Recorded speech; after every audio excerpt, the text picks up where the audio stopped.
So you already heard about the three biggest elephants in the room. Now you're going to hear about the three smaller elephants in the room, but they're still elephants.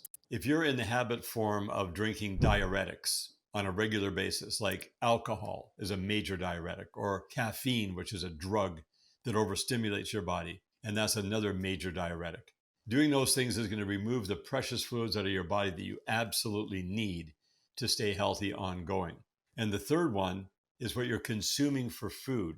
Much of the food has seed oils in it. You got to watch out what you're eating. Do not bring large amounts of seed oils into your body. The only seed oils you should ever consume are unadulterated therapeutic seed oils like black seed oil and these various different unadulterated oils. You can find the best oils in the world at activationproducts.com, but you only want to consume a very small amount of them.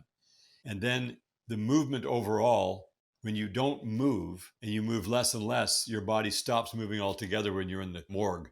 Your body doesn't move at all in the morgue.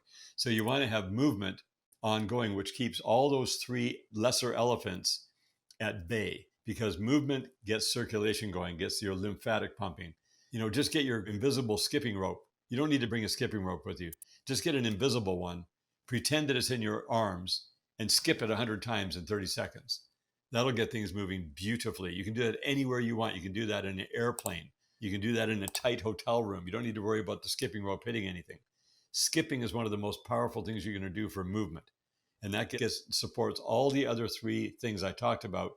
When you eliminate the diuretics, get rid of the seed oils, and make sure that you have a clean blood flow all the time, you're going to be in a different world. So that sums that up. But make sure you don't miss. If you haven't seen the other video on the three biggest elephants, go watch it for sure.